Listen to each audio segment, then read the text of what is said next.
Hello students, today we are going to discuss day 28 NEET Direct Chemical Kinetics previous years questions बच्चों हम करने जा रहे हैं। तो बेटा ये प्रीवियस ईयर्स क्वेश्चन नीट में आया हुआ क्वेश्चन है। क्वेश्चन ये है बेटा कि द करेक्ट, ये क्या है बेटा, द करेक्ट आंसर, ये क्या बोल रहा है, the correct difference between the first and second order reaction is that, क्या इसमें है फर्स्ट और सेकंड ऑर्डर का क्या करना है, रिएक्शन का बेटा ये डिफरेंस बताना है। The correct difference between the first and second order reaction is that, तो इसमें बेटा होता है the half life of a first order reaction does not depend on a बेटा, ये बेटा the half life of a second order reaction does not depend, बेटा ये इसमें हम बेटा हमें डिफरेंस करना है ना। तो चलिए बच्चों इससे करते हैं बेटा क्वेश्चन नंबर 13। बेटा क्वेश्चन नंबर 13 को यहाँ पे सॉल्व करते हैं। तो ये है बेटा क्वेश्चन नंबर 13, ये आया बेटा नीट में आपका 2018 में आया है ना। तो बच्चों ये क्वेश्चन का रहा order of reaction does not depend, ये पहला बेटा यही ने कर रहा था क्वेश्चन, अभी हमने पढ़ा था कि ऑर्डर ऑफ रिएक्शन, ये कर रहा ऑर्डर रिएक्शन हम कर सकते हैं, order reaction does not depend बेटा हो जाता है ये कंसंट्रेशन इस पे, राइट ए।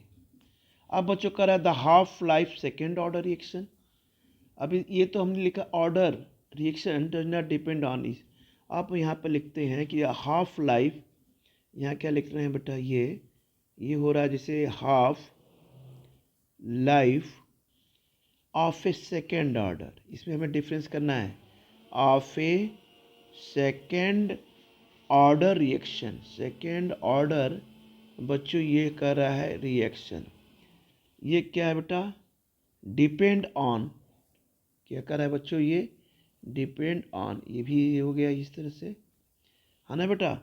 अब आते हैं बेटा first order of reaction, half जो है, तो यहाँ पे लिखते हैं फर्स्ट ऑर्डर बच्चों ये रिएक्शन, यानी इसका टी हाफ हम लेते हैं तो ये आता है हाफ, मतलब हाफ लाइफ, तो ये होता है बच्चों फार्मूला आपने पढ़ा होगा 693/kk। ये इंडिपेंडेंट ऑफ इनिशियल कंसंट्रेशन है, ये क्या है बच्चों,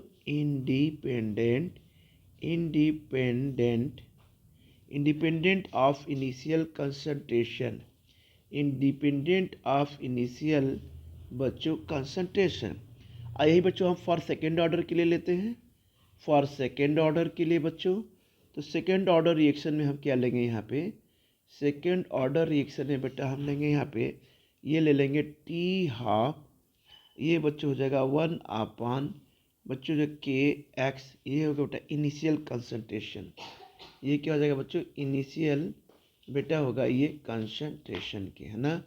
ये बेटा क्या रखा आता है, डिपेंड ऑन इनिशियल कंसंट्रेशन, ये कहता है डिपेंड ऑफ किसके करता है, ये डिपेंड, ये बच्चों करता है इनिशियल कंसंट्रेशन के ऊपर।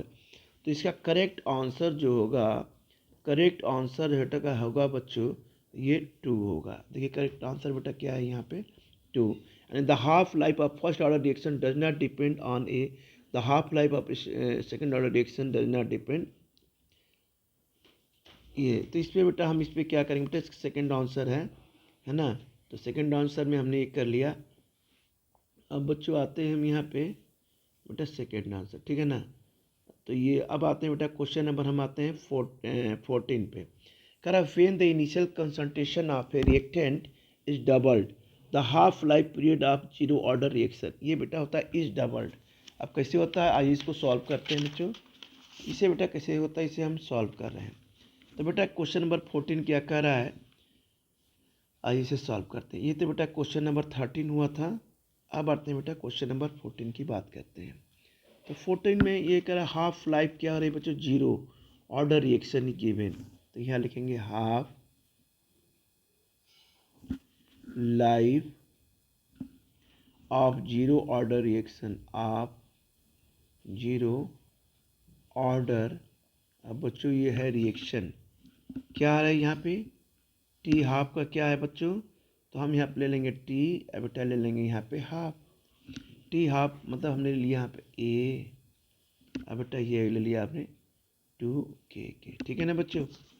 अब यहाँ पे लेते हैं so on doubling the initial concentration.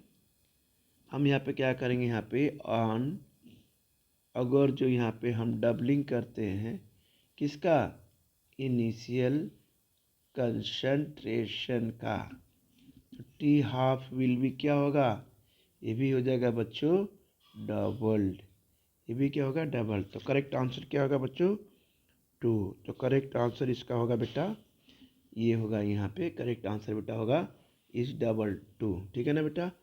अब आते हैं बच्चों यहाँ पे, अब आते हैं बेटा यहाँ पे, ये हम आ गए बेटा यहाँ पे क्वेश्चन नंबर, हम आ गए यहाँ पे 14 हो गया, 15 कर रहा है। If the rate constant for the first order reaction is k, the time t required for the completion of 99% of the reaction is given y. ठीक है बच्चों। हाँ तो बच्चों ये हम निकालते हैं क्वेश्चन नंबर 15, 13 हो गया, 14 हो गया, क्वेश्चन नंबर 15 करते हैं। ये कह रहा है if the rate constant for the first order reaction is k, the time t required for the completion 99% of the reaction is given. चलिए बच्चों इससे करते हैं क्वेश्चन नंबर हम बेटा 15। तो बेटा 15 की बात कर रहे हैं, तो बच्चों ये 15 ये हो जाएगा आपका यहाँ पे क्वेश्चन नंबर 15 होगा। करेक्ट ऑप्शन बेटा 3 होगा। इसका करेक्ट ऑप्शन जो है हम लगाएंगे बेटा, करेक्ट ऑप्शन जो है इसका हम 3 करेंगे। ये कैसे आएगा आइए देखते हैं बेटा। आप पहले लगेंगे फर्स्ट ऑर्डर, क्या है ये फर्स्ट ऑर्डर, ऑर्डर बच्चों ये क्या है, रेट क्या है बेटा, ये कांस्टेंट है ना।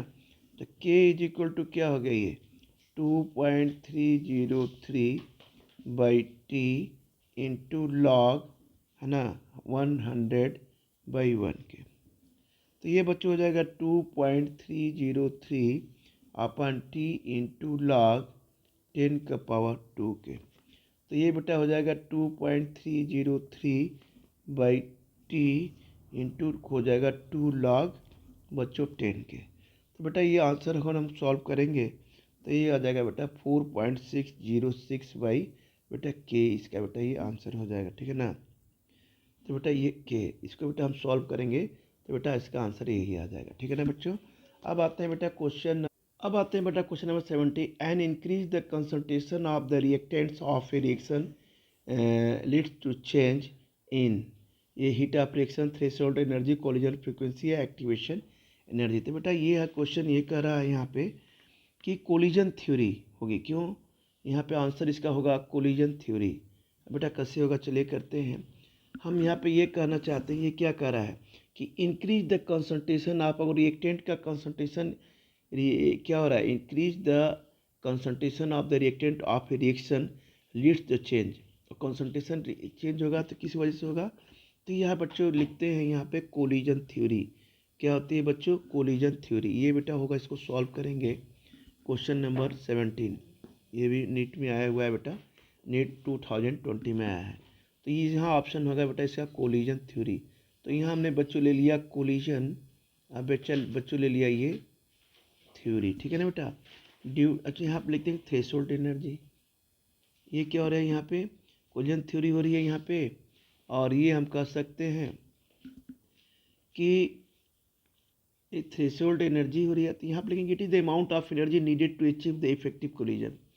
कह सकते हैं यहाँ पे कि इट इज, क्या कह सकते हैं बच्चों, इट इज़ क्या कह सकते हैं amount of, it is the amount of, हम क्या कह सकते हैं it is the amount of energy, क्या होती है बच्चों ये नीडेड, किसकी होती है, टू अचीव, क्या होती है बच्चों, achieve an effective collision, achieve an effective बच्चों ये होता है बेटा ये कोलिजन। ठीक है ना। तो कंसंट्रेशन ऑफ द रिएक्टेंट क्या होगा यहाँ पे इंक्रीज होगा। तो कंसंट्रेशन ऑफ रिएक्टेंट्स क्या होगा बच्चों, ये क्या होगा बेटा, हम कह सकते हैं यहाँ पे ये इंक्रीज हो रहा है। तो number of reacting molecules per unit volume क्या होगा, इंक्रीज होगा। तो इंक्रीजिंग द कोलिजन फ्रीक्वेंसी, तो क्या होगा यहाँ पे, एंड रिजल्टिंग फॉर्मेशन क्या होगा, फॉर्मेशन अब क्या होगा, प्रोडक्ट बनेगा। तो इसे हम लिख सकते हैं यहाँ पे कि increasing the collision frequency, increasing the collision बच्चों फ्रीक्वेंसी, ठीक है। एंड रिजल्टिंग फॉर्मेशन अब क्या हो जाएगा यहाँ पे, एंड रिजल्टिंग फॉर्मेशन आप बेटा हो जाएगा, फॉर्मेशन आप क्या होगा बच्चों, ये हो जाएगा बेटा प्रोडक्ट के, है ना। इस तरह से बेटा हमने जो दिया है यहाँ पे, क्या होगा आंसर इसका, कोलिजन फ्रीक्वेंसी, यानी इंक्रीज द कंसंट्रेशन हो रहा है। तो इसमें क्या होगा, ऑप्शन लगाएंगे कि an increase the concentration of the reactant of a reaction leads होगा, तो क्या चेंज होगा उसका, leads the to change in किसमें, कोलिजन फ्रीक्वेंसी में, या कोलिजन थ्योरी कहते हैं कोलिजन फ्रीक्वेंसी में, ठीक है ना बच्चों। तो बेटा इसका आंसर ही होगा। ठीक है बेटा, आगे बेटा हम फिर ये कंटिन्यू करेंगे, ठीक है बच्चों। तो आज हम इसको यहीं पे बेटा ब्रेक करते हैं।